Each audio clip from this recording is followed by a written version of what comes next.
the owner of a Palm Springs restaurant, is taking his financial fate into his own hands. He opened today for indoor dining against city, state, and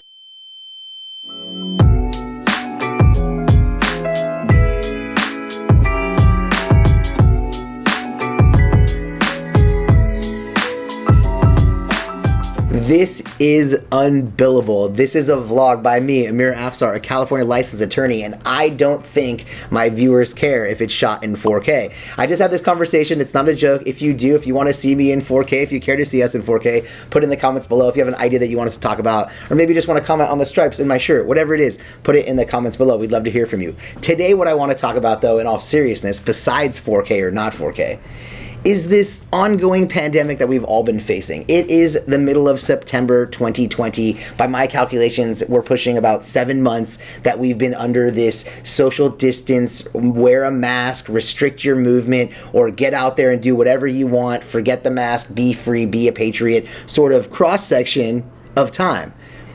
I don't want to get into whether you should or shouldn't wear a mask.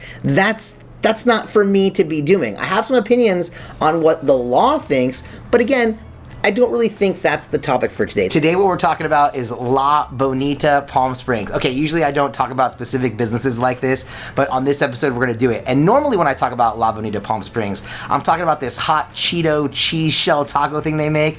They used to follow us on Instagram and it made me proud because I'm a fan of their food, quite frankly, but they don't follow us anymore. That's okay. That's not what this is about. I'm not trying to guilt them into following us unless they want to. I want to talk about their ownership and what steps they're taking to save their own business during this pandemic. They own a restaurant. La Bonita in Palm Springs is a fantastic, that's my opinion, a fantastic Mexican restaurant serving kind of incredible traditional Mexican food and then like that new age stuff, I guess that new wave stuff, the things that I think are cool, like hot Cheeto cheese shell tacos. I mean, who doesn't want one of those?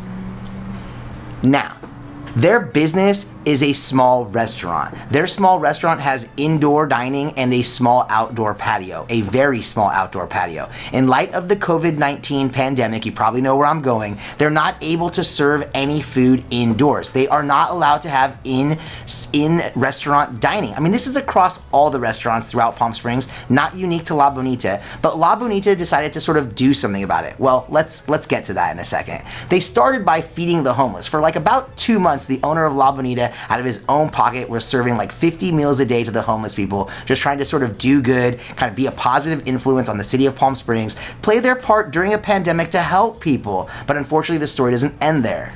Unfortunately, we're not just making an episode about their good deed. The truth is, over the course of the time that's passed during the pandemic, I mean, we all know it's still going on, but just where we are today, La Bonita is having financial trouble. Now, I'm not trying to put them on blast. Their restaurant owner actually has taken to his own Instagram, his own public following, and sort of done his own protest. Well, he called it a protest. It was a protest where they were going to allow in-store dining, in-restaurant dining, effectively going against the orders brought down by the governor and reinstituted by the city of Palm Springs itself. He decided to open up his restaurant to kind of the normal outdoor patio if you choose, to go if you'd like, but if you wanted to come inside and have your meal indoors, he allowed it.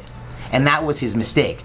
I don't know if I'm going to say within minutes, but shortly thereafter, Palm Springs police, along with a Palm Springs code enforcement officer, were there advising him of how this was a violation and giving him a ticket. Not just any ticket, but a ticket for $5,000. A funny thing about tickets for $5,000, this office and myself, I'm pretty familiar with them because it's the same level of citation given out to those who are operating a vacation rental without a vacation rental license.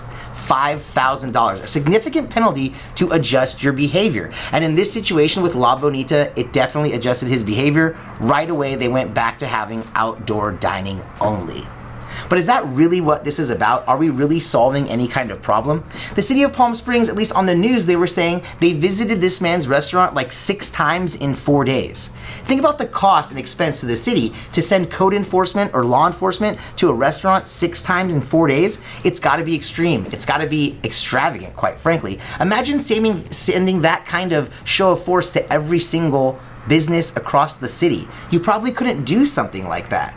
It kind of makes me think, shouldn't we be spending the resources that are being put towards enforcement, at least in this scenario, towards finding a better avenue to give this restaurant owner success?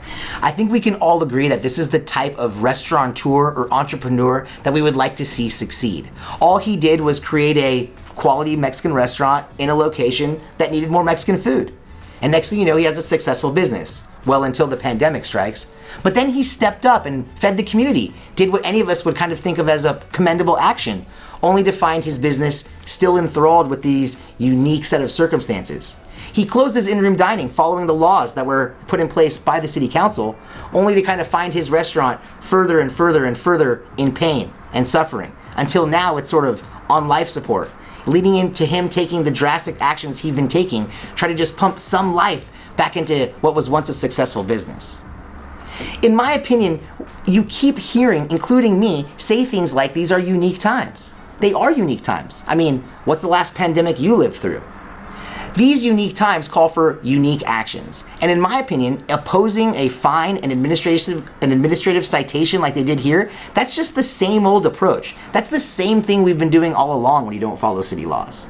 What I'd like to see is city council working more with the restaurateurs, working more with the entrepreneurs, finding actual solutions instead of imposed restrictions. And what I'd also like to see is you hit the subscribe button over there and catch another episode of Unbillable with me right down here.